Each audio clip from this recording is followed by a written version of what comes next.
This week I am speaking to Anastasia Kharychkova, and she is of an interesting background because she has already changed her career trajectory more than once. She began with a career in manufacturing and then moved on to a career in tech, and I even had another prior to manufacturing. But what we talk about is how she made those changes in the career, made the changes from Belarus to Poland, how that affected her on both a personal and a professional level, how she feels about making those career changes and having career gaps or different skills, and how that's viewed outside of in a CV and such as that. And then we talked more as well about coaching and leadership and so many things. A very kindred spirit, I would say, there with Anastasia and myself, and hopefully with you. So enjoy this episode. So, Anastasia, in Poland, is your name pronounced Anastasia, or is it Anastasia, or is it different? That's really interesting question because it's different. Some people call me Anastasia, some people call me Anastasia. In my native language, because originally I'm from Belarus, my name is pronounced Anastasia. So I'm a little bit confused myself. And I usually introduce myself like as Anna because it's easier in a way. Of And course. no confusion at all. Not for me, not for other people. So that's the easiest way to go. Because see, we make assumptions, like my name is Jennifer, and I've never thought that anybody would pronounce it differently until I met more people from Eastern Europe who will call it Jennifer, especially from Poland. Because I had a friend in Poland who I called Joanna for years. And eventually one day I thought to ask her, is that how it's pronounced? And she says, no, in Poland it's pronounced Joanna. Yeah. I was like, no way. Blew my mind. But she's just so used to all of us pronouncing it Joanna that she just let it slide. So it occurred to me, hang on, maybe it's pronounced differently. So yeah, a woman of three names. I'm a woman of whatever anyone calls me at this stage, really. I used to be really territorial. If somebody called me Jen, I didn't like it because only my father and my brothers ever called me Jen. Even my husband doesn't. And then I started working for an American company, and American colleagues will always shorten your name as much as possible. Oh, yeah. And they all immediately started calling me Jen, and I was totally weirded out by it. But now I find it weird when they don't call me Jen. So it's funny how it goes. Anyway, at least we've got that sorted. It's really nice to talk to you. I'm very excited about this. And I'm very excited to talk about your career path and things that you have done. So I like to seek out fascinating, interesting women that I find inspirational in different ways. And you've been popping up on my feed, talking about lots of different interesting things, certainly around tech, around leadership, around human beings and how to get the best out of them. And I knew this is going to be an interesting conversation before we even got into it. But let's, I guess, let you introduce it. You tell me a little bit about your beginnings and how you got to where you're at now. Thank you for having me, really. As I mentioned before, it's my very first time like talking to someone, and it's super exciting and super anxious in a way. But I think I'm happy that we are making it together with you. So because I feel Good. super comfortable, and I think that we are on the same page. So like it just makes me feel relaxed. That's the goal. That's the goal. We'll keep it that way. Brilliant. So my career process is very let's say diverse, and maybe it's not typical in a way. It's not that I've started in one industry and like gradually go through different positions, and achieving like management position, for example. It's like starting in one industry, then jumping into another industry, one area of responsibilities, then jumping to another area of responsibilities. It was always like this.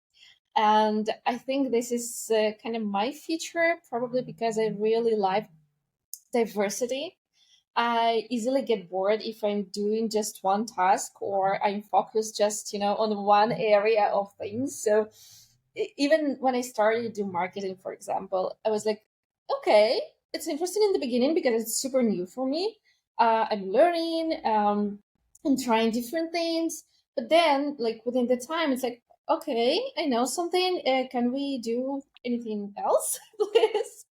So it was always like this, and probably because it was super easy for me to dive kind of fast into new areas.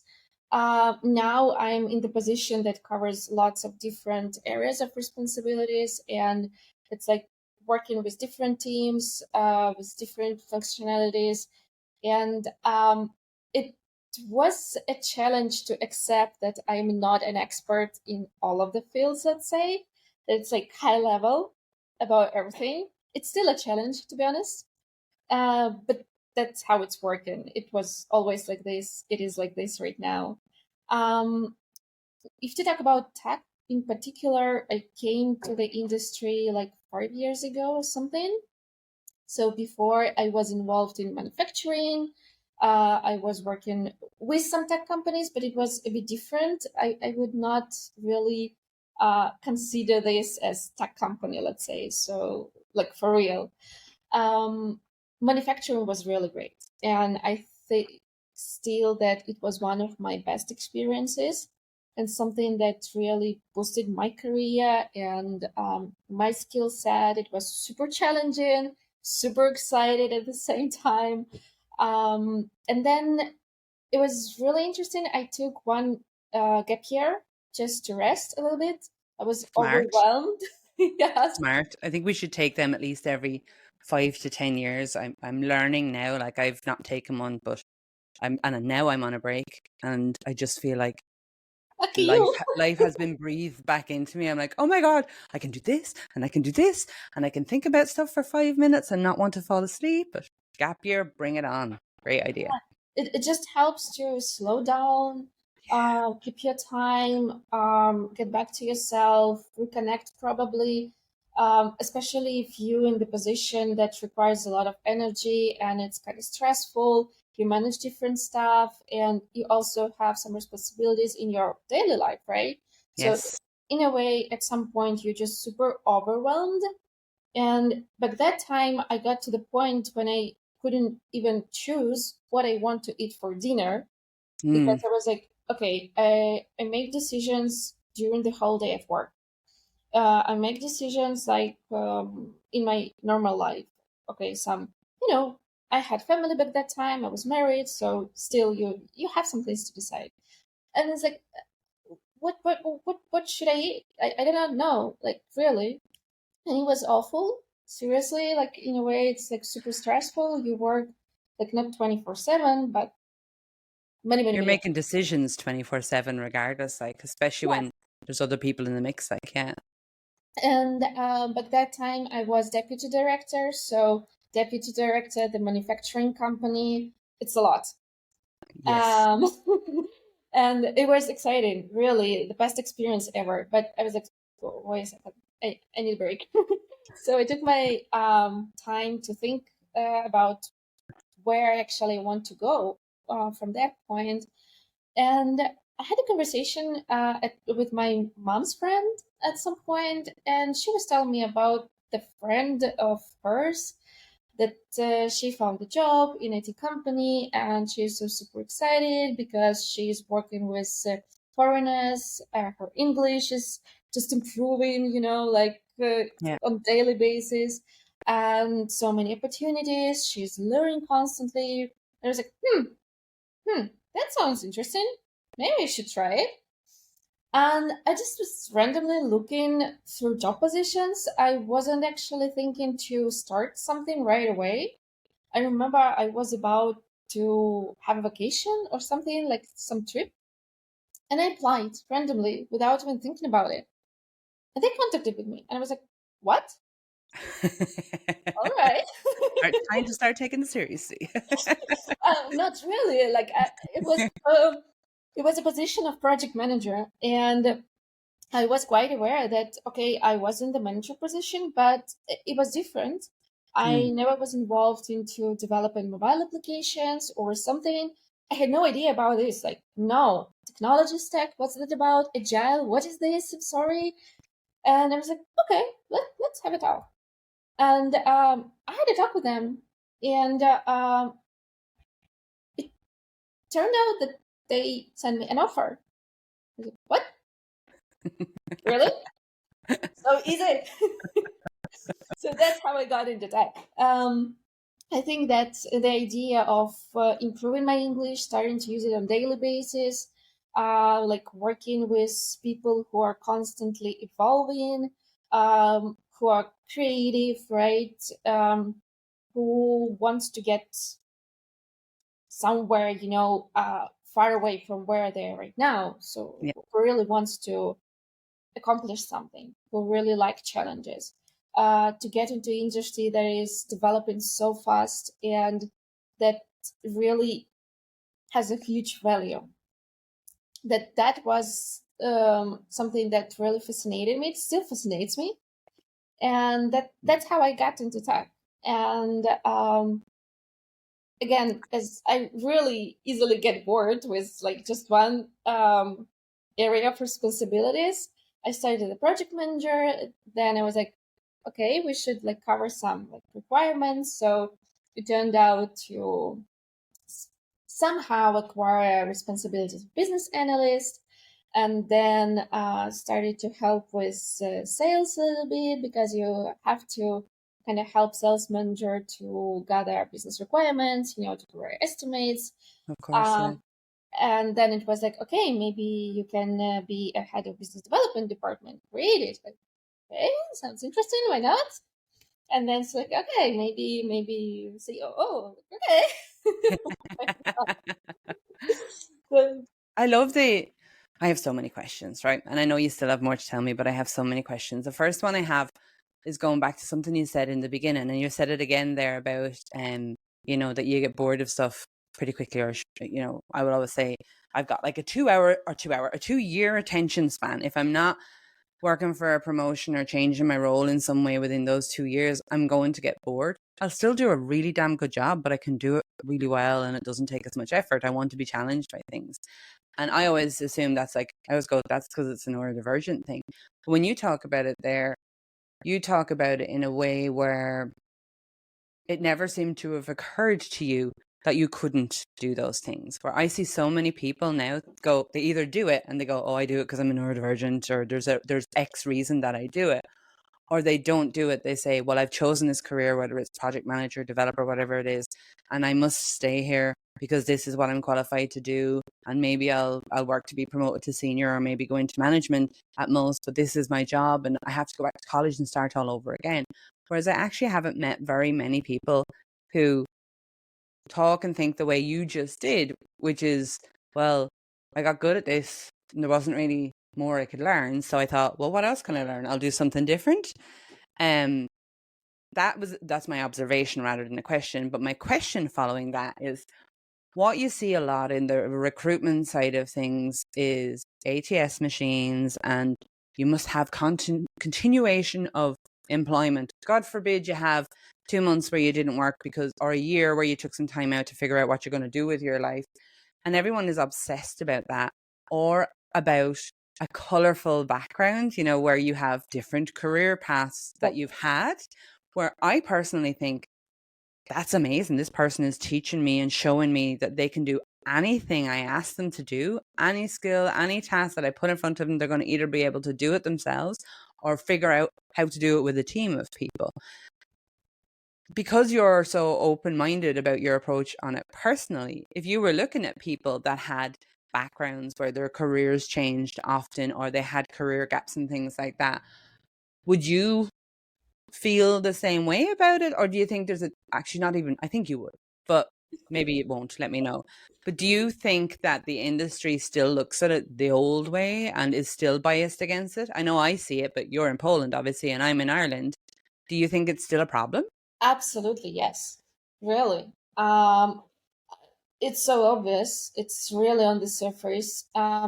When people are going through their recruitment process, it's complicated if you do really have this diverse background. Yeah.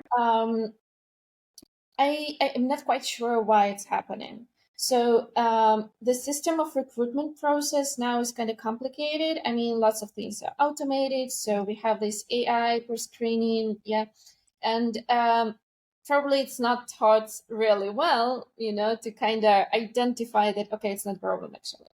Um, it's supposed to make our life easier, but in a way, it's really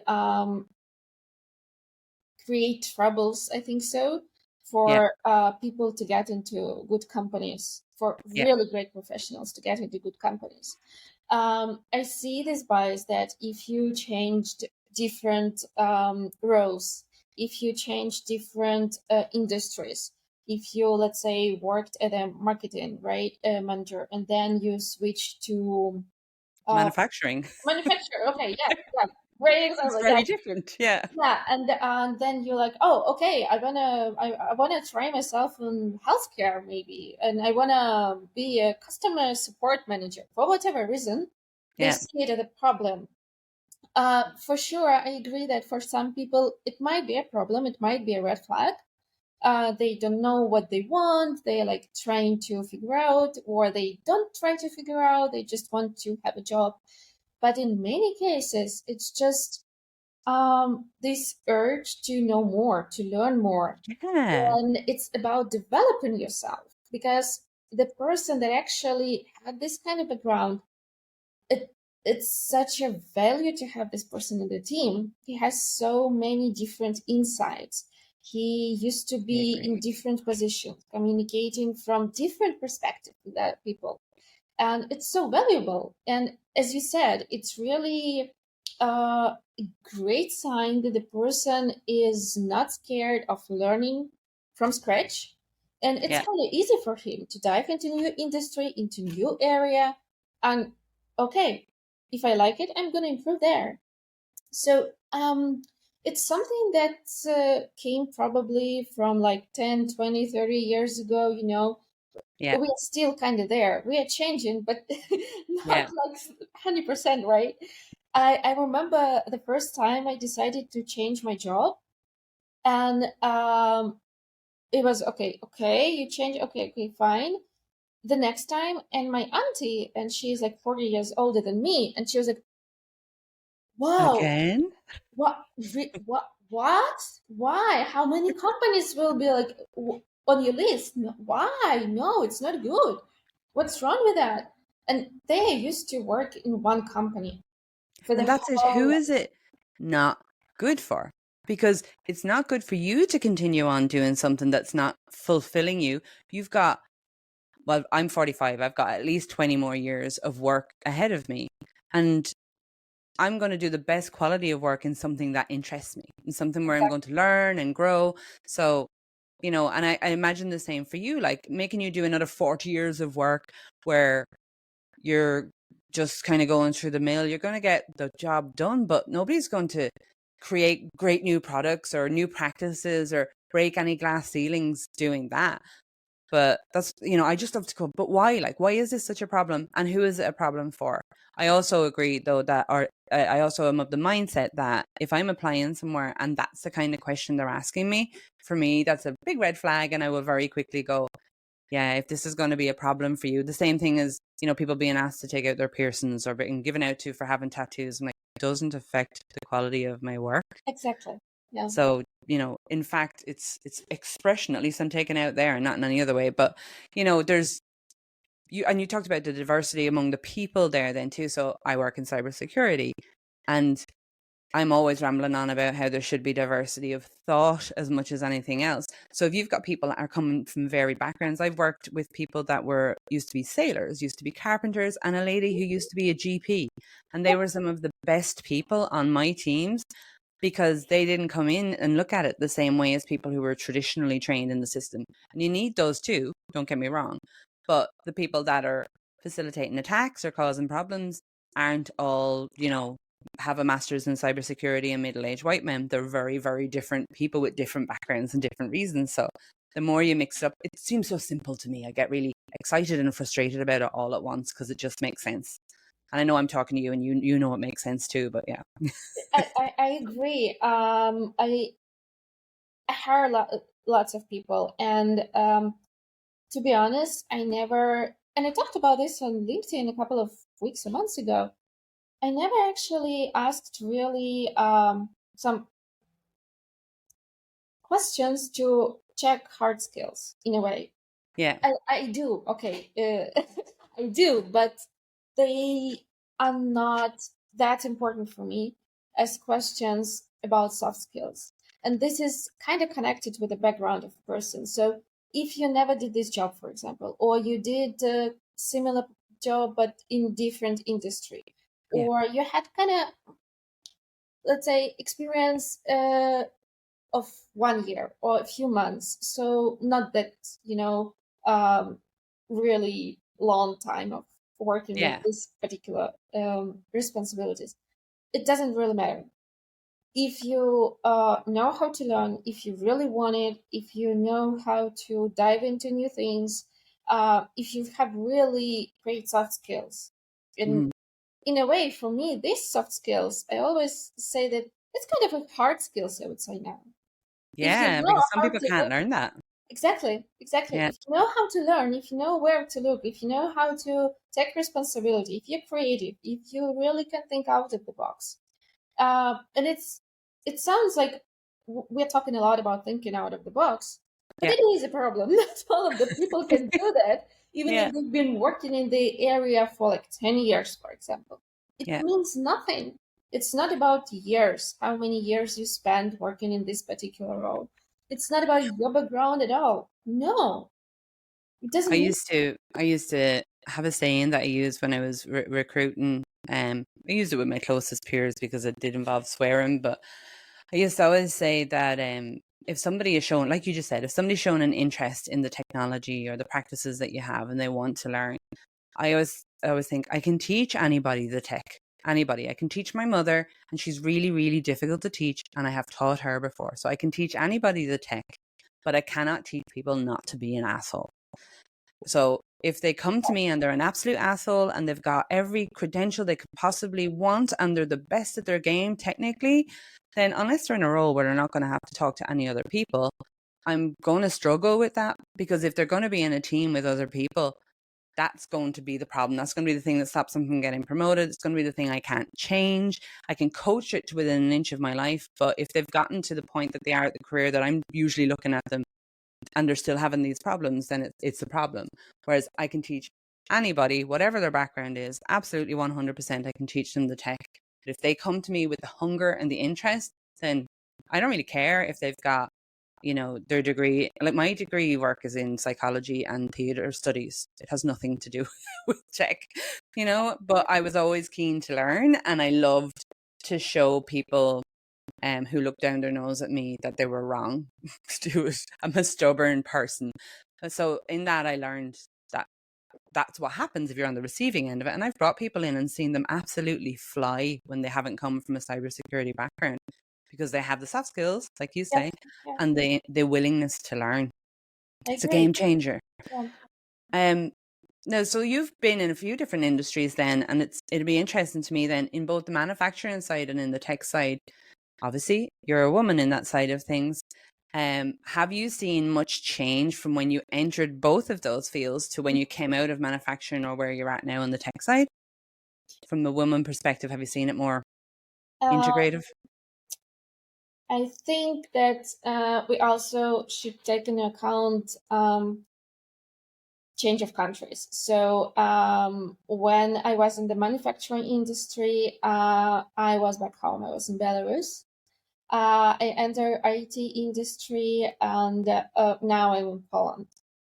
So it's still a bit different. Yeah, I would say that Poland is not that far away in terms of mentality and understanding the women's role, in society from Belarus. yeah, Poland is a bit more progressive, but it's still kind of conservative, right? And Belarus and other Eastern European countries, they're still conservative. We are evolving, I would say, yes. But I see that expectations of the society, of your family, they're still somewhere like many, many, many years ago, right? And it's really complicated. So, in terms of my home country and manufacturing, I really would say that nothing's going to change significantly. To be honest. It's a big ship to turn, like, yeah. Yeah, it will take a lot of time, really. And if to talk about women in tech or women in manufacture, for me, it's not even about industry. It's not about career. It's Hmm. just about our mentality, culture, about our perception of women's role in the society, Yes, about absolutely. expectations, about everything. So it's something we have to change significantly here in our minds. And it should be different since the beginning. Once a girl is born, it should be different. Yeah. Because the gap between expectations and the role between men and women, it starts like since the very very beginning. It's not something that we face only when we decide to, okay, I'm going to the university, what field should I choose? No, it starts way earlier, um, activities at school or expectations from the parents, how they treat you, what do they say to you, it starts there. So when you're actually at the moment of choosing, okay, what kind of career path to choose, you already have all this background. So you're already biased in a way and kind of Yeah. restricted. How big or small your world is depends on how big or small it's been allowed to be prior to that point, Yes, I guess. But, exactly. but you move around quite confidently and quite freely then, which would suggest that, aside from your aunt, that you have family members around you who have allowed you to think bigger than just traditional female roles. Is Nope, that fair? nope, No, really? nope. That's really That's interesting. not my case. So No. you're just, well, yeah, actually, how did you manage that then? Because you've obviously, I mean, I've had to change my parents' minds. Mine are in their 70s about a lot of things over the years, but I began that at about 12 or 13. You know, I've been working on them for a while. How did you manage that then? Because your home is the hardest one I found, the hardest one to break the traditions of. How did you do that? Um, I'm still working on it, to be honest. Yeah, We cannot change the way our parents thinking and other family members, right? It's more about work on yourself, hmm, the way you see the situation, and the way you separate from there. So yes, it's more about you.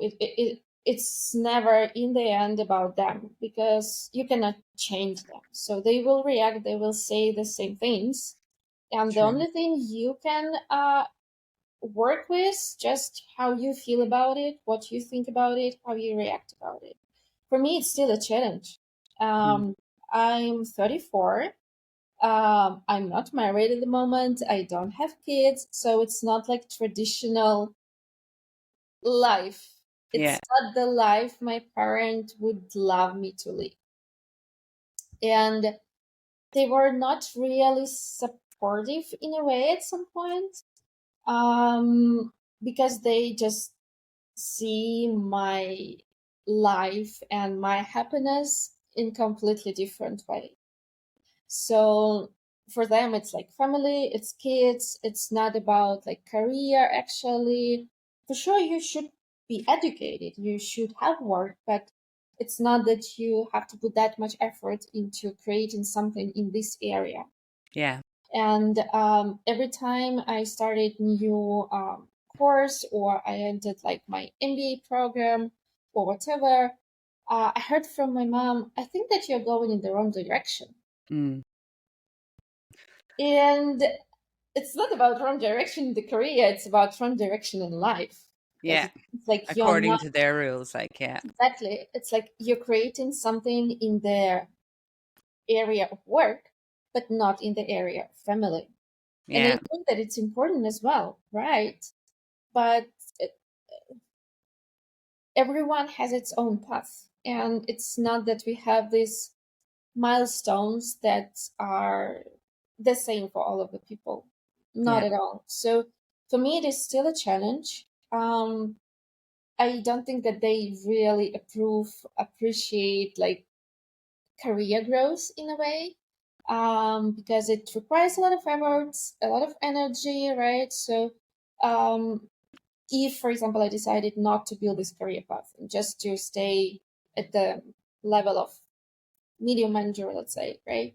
Yeah. Um, it would be different. I would have lots of free time, and efforts would be way less. So I would probably have way more chances to create family, for example. Um, and there, our vision of, you know, partnership, as I call it, like family and this kind of stuff, is completely different. So it was a little bit easier for me to start growing because I was married back at that time, and actually my ex-husband just gave me this opportunity to focus on work, Good. and he just took over some daily responsibilities about the home. So in a way that was like win-win situation somehow. And that helped a lot. And then just after we got divorced, I just realized that I want to grow. It's really interesting for me to grow in the tech. I Yeah. want to learn, and it brings me a lot of joy to learn new things, to meet new people, to try different new responsibilities. But it was always along with the feeling of guilt Yes. that I I know that. disappoint my family, I disappoint my parents, I cannot give them what they're waiting from me because they would be so happy if I bring them grandkids, right? Mm-hmm. And I cannot do that in the moment, right? And I'm not really sure that I want to do this, but don't tell them. It's just like, oops. Yeah. But So it is your choice ultimately, and you know that, right? But what I find, like, my parents sometimes feel to me like they're my grandparents almost, because the world has changed so much. Like, my mother is 30 years older than me and 40 years older than my youngest sibling. So there's six of us, oh, right? that's a lot. Yeah. Yes.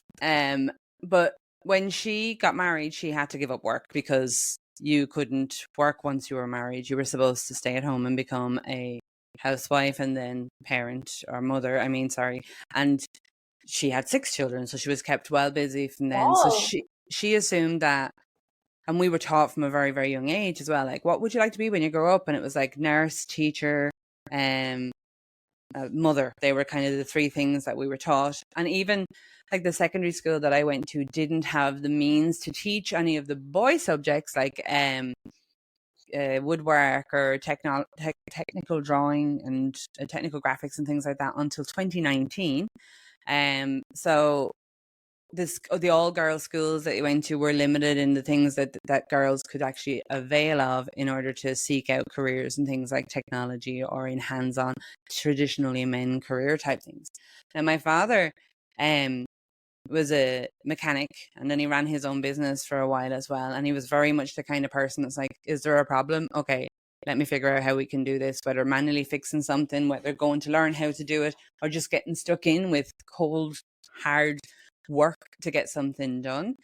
Um, and I always thought that that was the path we were supposed to have. Like, I'm 20 years married next year. I have four boys. But during COVID, I remember trying to convince my husband. He worked in catering and I worked in tech and cyber, and trying to convince him, you should give up work, because he likes to cook and I hate to cook. Like, we'd all live on fish fingers and waffles, not gonna lie. Hate to cook. I'll do it because I'm like, if it takes me longer to cook it than it does to eat it, then why am I doing this? Like, it doesn't make any sense. But he likes to cook. He's much better at remembering where everyone's supposed to be when. But he was only working part-time at that stage because I had been promoted to like senior SC, I think. So I said, if I go to management and I get promoted, will you quit work? Because he was off work during COVID, obviously working in catering. I said, you won't go back to work? And he's like, well, I'll think about it. So I made sure I got promoted twice at the time to lock it in. And he's the full-time stay-at-home parent now. And we still, like, my mother couldn't get her head around that at all. The idea that he was the stay-at-home parent. That should be tough for Yeah. her. And I'm like, he's always made the lunches and he's always made the dinners. And, we've always shared the things like the laundry and the cleaning and stuff. Now he does the majority of them when I work. But she couldn't get her head around that kind of thing. And still to this day, you'll have things like when I used to travel with work and people would know that I was away, he'd meet some of the mums at school and the mums would go, oh, I see Jenny's away again. How are you managing? Are you ordering in pizza? What are you doing for dinner? And he's like, cooking it the same as I would do any other day. Like, so even now in the 2020s, in what I would have thought is pretty progressive Ireland, we get there. We do really well on some sides and really terribly on the other. That's still the mentality for people, that they automatically assume that the mother, even if she's working, if they're both working, that the woman in the house is the one that will buy the groceries, cook the food, organize the appointments, and do all those things. We share as much as possible, but he does, the majority of the hands-on, and it blows my mind when he comes home laughing, going, "You never guess what anyone said to me today." So I think more people like you, and it's difficult. I know it's difficult going against it, but more people like you who push to do the things that you feel rewarded by and you see value in, the more visibility there is of people like you that do that, the more teenagers, little girls in their 20s, and even women in their 40s and 50s looking at you are going, oh, I can do this differently. Nobody told me that. But to see one do it, that for me, that's what it was. First time I came across people who had done it differently or chosen to do something entirely for themselves. And I was kind of going, that was an option. Why didn't anyone tell me that? Like, and as soon as I figured it out, like for me, everything just took off at speed, because then I really enjoyed it. And I love that besides, how people around you may feel, that you still pursue that. It shows great strength and confidence to be able to, and kudos to you for doing it. So obviously now you're in leadership in the management side of things. Have you Jim, oh yeah, go on. okay, you actually mentioned interesting thing when you were saying things about the husband and when he came to school and women were asking things. And that's actually, I was thinking about this for quite a long time. And that's interesting because mainly this bias and perception of what should be done from women's perspective, from men's perspective, is coming from women. Yeah. So it's mainly That's fair. them kind of judging other women who are choosing completely different paths for them. And they're kind of judging women who, for example, are not that good at household or whatever, and Yeah. completely different relationship with their partners. And it mainly comes from women, not even from men. Okay, there are lots of. No, I think you're right. Like I've seen it. I used to laugh when I looked at the Trump campaign, and you'd see all the middle-aged blonde ladies, all done up, talking about how great Trump was, at the same time as when he was going through court cases for things he had done to women. And I'm like, you're the problem as much as he's the problem. Yes. That, and maybe it's not quite the same as Trump, but you're right that's where, if everybody is not open-minded and moving forward with those thoughts, then how can people around them do it? Which again means that things like your story and you yapping on LinkedIn about it, me yapping on LinkedIn about it, or to anyone that'll hear it, then eventually, I genuinely believe, eventually our voices will pass above the voices of those that are saying that you can't do it. But yeah, the women, and sometimes I think it's in the majority of cases, I think it's down to a lack of exposure or experience for those women to things, other ways that they can be fulfilled. And don't get me wrong, no diss to people, to women who want to be parents and are happy being parents and are happy being wives and are happy staying at home. That's okay. Yeah, good Yeah. for you if that's what you want to do. But if you also want to do other things, then there shouldn't be any reason not to, you know? There, unless it's out of this world reason. But you should be able to pursue things that interest you and be supported by the people around you while you do it. And the naysayers, as we would call them, the people that say no, honestly, they fire me on at this stage, but I've definitely come up against them in the past and chosen not to do things because of what people have said to me in the past. And when I look at it now, I go, duh, you idiot. Why didn't you just do it? Instead, you did it 10 years later and you're so much older and it's still fun and I still enjoy doing it. But I wish I'd learned the lesson years ago. And then I go, do you know what? I wouldn't be doing what I do now if I learned the lesson years ago. So it's all good. But yeah, I think education, I've still found, I remember being at, I've wandered completely off topic now, sorry. But I remember being at a career event in Dublin when I first started working in Tenable. And there was about 5 or 6 of us on the stand working. I was the only woman. So there was naturally a line of people at the stand, but the majority of the people at the line waiting to speak to me were women. And I was answering all their questions about work-life balance and what it's like in the office and how often we go in and how far away and all those things. And then one woman came up to me and she said she was coming back after a 10-year break of raising her kids. It might have even been 12 years. She was a senior developer beforehand. She was about to come back into the workplace. And then she opened up her conversation with me going, so how do you manage it with your kids and how often are you in the office? And I was in the office 5 days a week, driving from Wexford. So it was 2 hours up and 2 hours back. And she goes, you leave your children 5 days a week? Wow. And she said it at the top of her voice. And I could see younger women standing around her and even the men standing around. Some of them kind of turned and looked and went, what? And I immediately recoiled because I hadn't faced judgment like that in such a long time. And I was like, well, they have a father who's also at home. That's You know, we always chose in my house, we always chose to rotate. That's when my husband used to work evenings and I used to work daytimes, and we'd hand over the kids in between. So there was always one of us with the kids. And whilst it was difficult as a couple to manage that, it was best for the kids to always have one of us around. Not everybody needs to know why we chose to do it like that. And certainly not random people that I meet at a career fair. But that was when I was a cold, stark reminder that the worst judgment out there is coming from women, my women that I would have expected more support from. And yeah, it's very cold when that happens. I've learned through the last few years, it took me some time to realize this. I used to take it super personally. All the comments, all the judgments. I still take it kind of personally. It's still there, but it's better now. But I've learned that it's not about me. It's about them. Yeah. People who are kind of content with what they have, they're not gonna judge you. They're not gonna interfere into They your don't life. care. Yeah. They don't care. They allow you, like not allow you, but they just accept diversity. They accept different ways of life, different ways of career paths, different ways of building relationship or raising kids or whatever else, or coloring your hair or having tattoos, whatever else. They don't care because they're content with what they have. And if they do not content, if they do have some personal issues, they will. Yes. 99% will.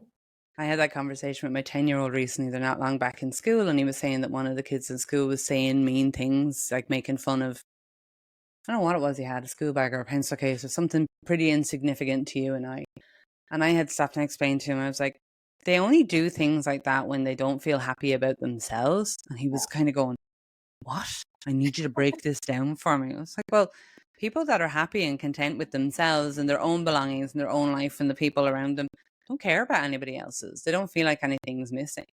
But if they're looking at you and they're thinking you look beautiful or you look happy or you've got a much nicer bag than I have and I can't afford it, then they're reminded of the things that they don't have or they can't have or they don't do. And it makes them frustrated or angry and they lash out. So I said, anytime anyone's ever mean to you, it's actually because whatever they're being mean to you about, they're not happy with that on their side of things. And he's finally at 10, old enough that when I give that explanation, he was kind of going, no way. I tried it at like 5 and 6 and 7. It wasn't washing. But I do exactly what you're saying there. Like, I'll stop for a minute and take a breather and I'll think, why is this person being an asshole? And I'll go like, maybe they've had a bad day. Not that I make excuses for bad behavior, but I realize that it's almost never to do with me. I don't naturally go around trying to pee people off. So it's almost never to do with me. It's definitely not about even excuses. It's more about caring about yourself. Yes. Because you're not stuck there. You're not like, okay, what am I doing something wrong? What's wrong with me? No, no, Yeah. no. Don't get me wrong, it's fine to get some critic from outside. It's really helpful. It's helpful to get other opinions, but it's always about the way people express their opinions and when they do that. If I don't ask you, please don't tell me your Yeah. opinion. If I do Exactly. ask you, please do it like politely, not trying to judge or, being um aggressive or whatever else. Just say it in simple words. Just say it. That's it. And just having this perception of the situation makes life a little bit easier. Yes. Absolutely. And then as a leader, then when you've got people like a diverse team that have diverse thoughts and they're going up against each other, then how do you manage that to make sure that you're getting the best out of everybody and you're all moving forward together if they're all, because people always say, if you've got a really diverse team, aren't they going to argue all the time? Funnily enough, they uh, don't. that's a good question because it's a really complicated situation, and I still I'm s- I'm still learning, and I think that there is something that you will learn like forever. Let's say, Yeah. situations different, people different, and it just have to constantly learn.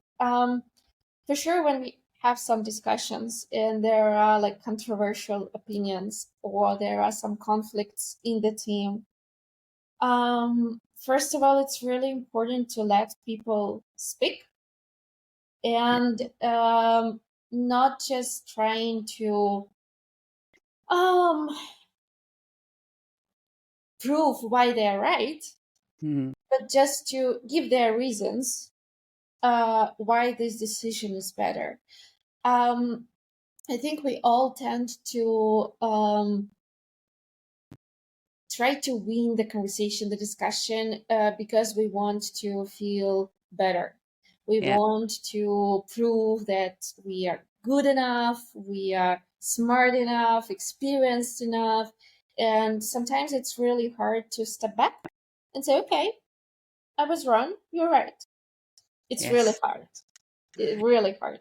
So if you have issues with yourself, if you're not Yeah. really confident that you're a good professional, if you allow yourself to make mistakes, to have wrong opinion in a way, uh,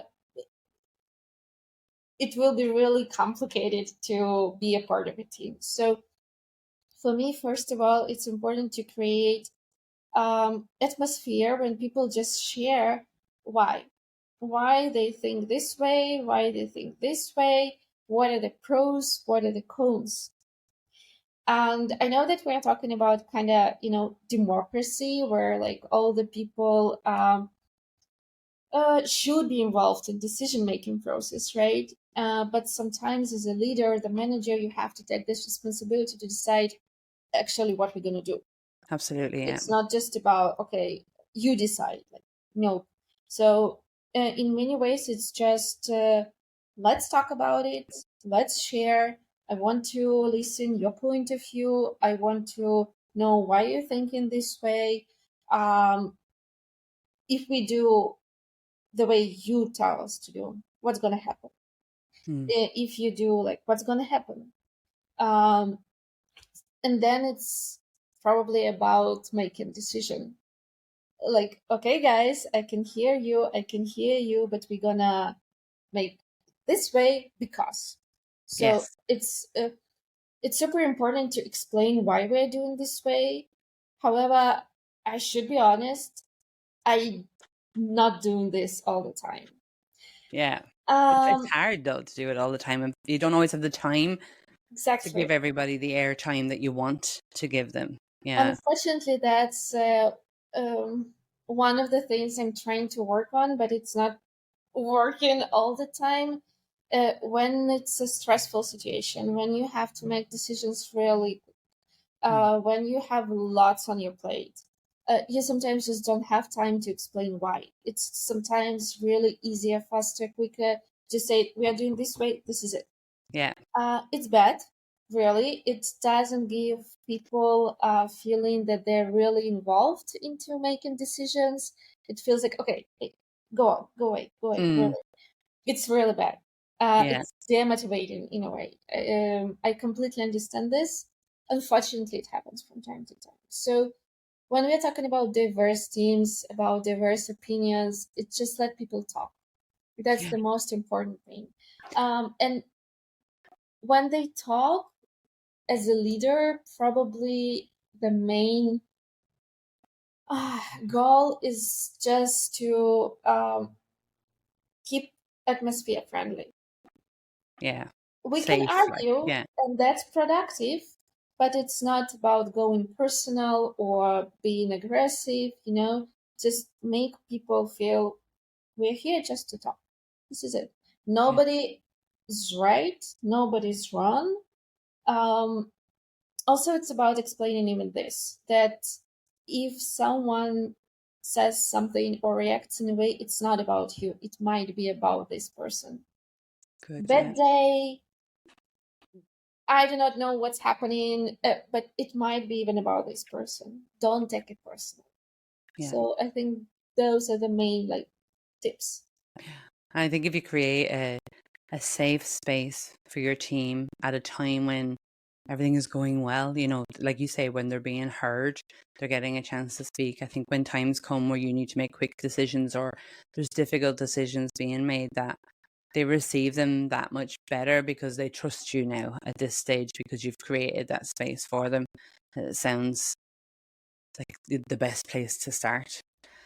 Um, my God, we flew through nearly an hour. I have one more thing though that I want to ask you about before I go, which is really that your thoughts. So when I hear you talk, I hear so many great things that I would expect to hear from somebody who mentors, not just leads, but also mentors too. And I know I've seen you talk about it somewhat, but I'd like to hear your thoughts on mentorship, on either being a mentor or being a mentee. Um, is that something that you've done or seen people benefit from? Would you recommend it? Um, I would say that if to talk about mentorship and coaching, for example, Yeah. I'm definitely a fan of coaching. So I'll explain why. When we talk about coaching, what I like about this approach, it believes in a person. It believes that everything that person needs, all kind of knowledge, all kind of skills, it is already here.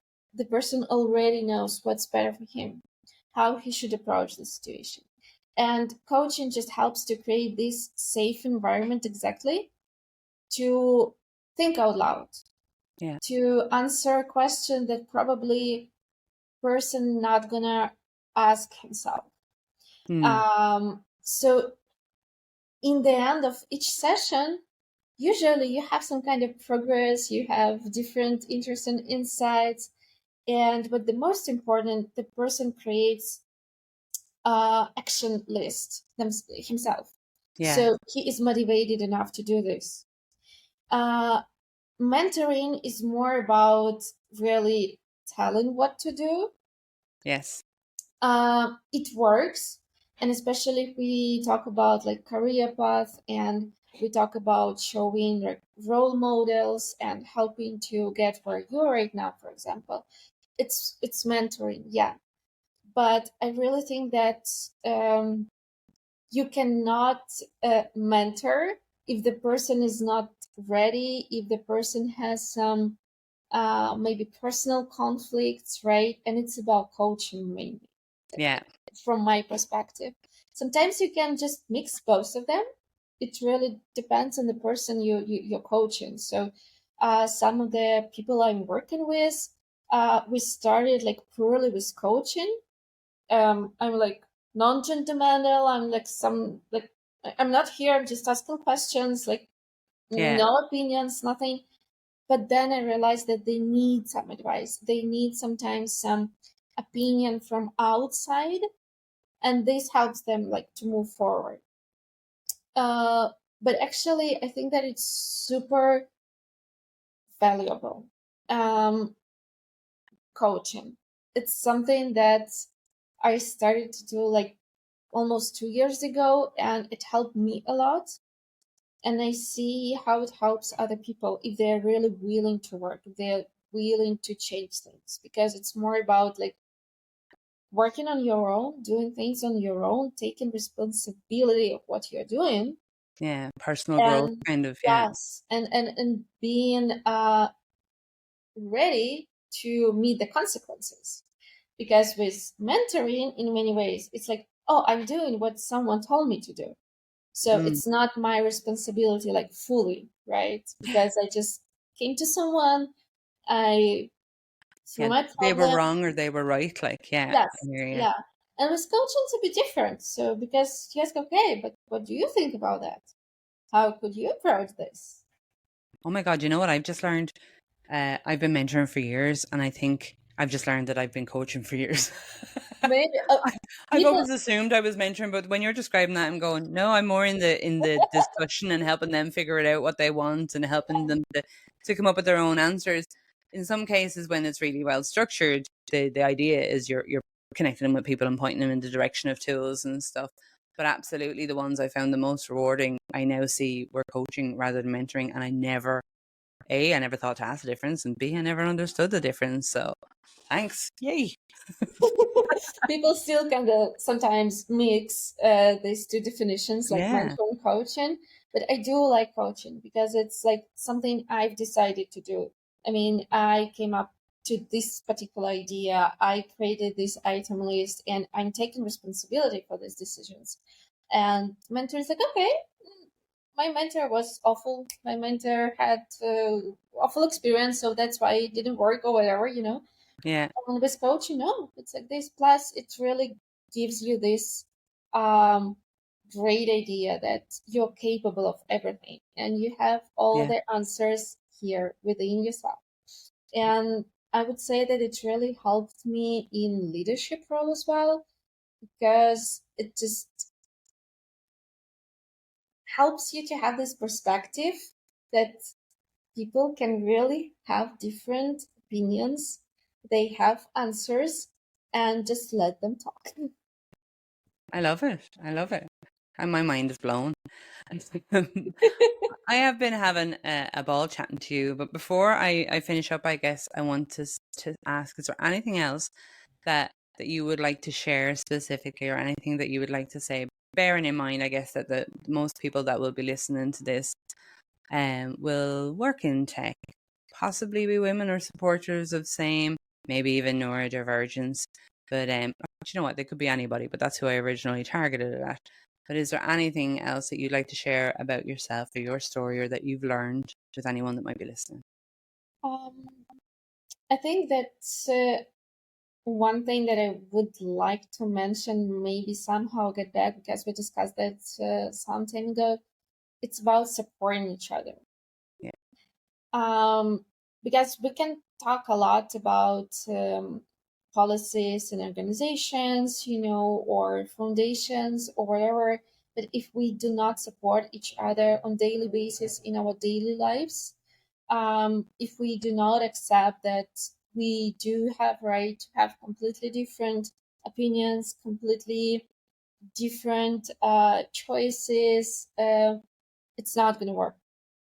It will take some time to change something here, because it's not like, okay, overnight thing, right? um, some of people who will listen to this, they are moms already, or will become moms, or they are fathers. It doesn't actually matter. They're parents and they're raising the next generation. And it's about letting their kids to feel that they are loved, they are accepted no matter what. It's yes, not about, do not have boundaries. It's not about that, but it's about accepting their vision of happiness, their vision of being content. And if they want to be musicians, okay, let them do that. Maybe they will skip it in 1 year and they will go to tech, or they will choose the career path you had in your mind, but it would be their decision. And this is the only way for them to find their own way of living, Yeah. to find their own way of being happy. I love that. You make it sound so easy as words to live by when you put it like that. We both know it's not always, but I think that's like a mantra you could use when you find yourself challenged by things. Thank you so much for your time today, Anna. I really appreciate it. I could talk to you for weeks. Thank you so much. Thank you.